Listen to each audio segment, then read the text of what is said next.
യുദ്ധഭീതിക്കിടെ Iran America അടുത്ത ഘട്ട ചർച്ച വ്യാഴാഴ്ച ജനീവയിൽ ആണവ കരാറിനായി തയ്യാറാക്കിയ കരട് മാർഗനിർദ്ദേശങ്ങൾ ഇറാൻ മുന്നോട്ട് വയ്ക്കും. സമ്മർദ്ദം ശക്തമാക്കുമ്പോഴും ഇറാൻ വിട്ടുവീഴ്ചയ്ക്ക് തയ്യാറാകാത്തതിൽ സംശയങ്ങളുണ്ടെന്ന് സ്റ്റീവ് വിറ്റ്കോഫ് പ്രതികരിച്ചു.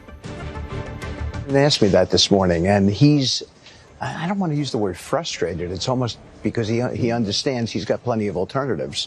But it's curious. He's curious as to why they haven't, I don't want to use the word capitulated, but why they haven't capitulated. Why under this sort of pressure with the amount of sea power, naval power that we have over there, why they haven't come to us and said, we profess that we don't want a weapon. So here's what we're prepared to do, and yet it's hard to sort of get them to that place.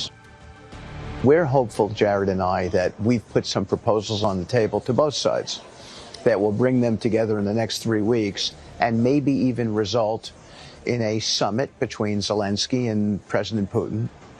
Might end up being a trilateral at some point with the president. We'll have to see. I think he doesn't want to come to a meeting unless he feels that he can consummate this thing and get the best result. And he uniquely has that power to do it. So hopefully you'll be hearing some good news in the coming weeks. നയതന്ത്ര ചർച്ചകൾ തുടരുമ്പോഴും യുദ്ധം ഒഴിവാക്കാനുള്ള സാധ്യത കുറവെന്നാണ് Gulf European രാജ്യങ്ങൾ വിലയിരുത്തുന്നത്. ഒരിടവേളയ്ക്ക് ശേഷം ഇറാനിൽ വിദ്യാർത്ഥികളുടെ നേതൃത്വത്തിൽ സർക്കാർ വിരുദ്ധ പ്രക്ഷോഭങ്ങൾ വീണ്ടും ശക്തമാവുകയാണ്. കൂടുതൽ വിവരങ്ങളുമായി കാർത്തിക് ചേരുന്നുണ്ട്. കാർത്തിക്,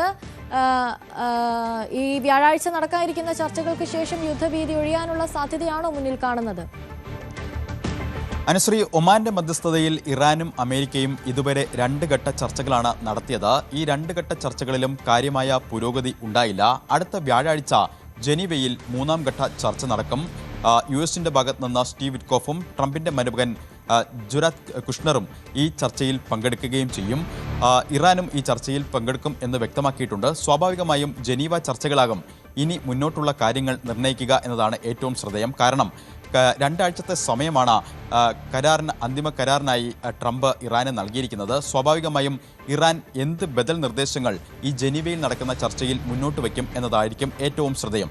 ആദ്യ 2 റൗണ്ട് ചർച്ചകളിലും അമേരിക്ക ആവശ്യപ്പെട്ടിരുന്ന പ്രധാനപ്പെട്ട 3 കാര്യങ്ങൾ: ഒന്ന്, ഇറാനിലെ യുറേനിയം സമ്പുഷ്ടീകരണം അത് പൂർണ്ണമായും അവസാനിപ്പിക്കണം. അതോടൊപ്പം തന്നെ 60% സമ്പുഷ്ടീകരിച്ച യുറാനിയം അത് ഇറാന് പുറത്തേക്ക് കൊണ്ടുപോകണം.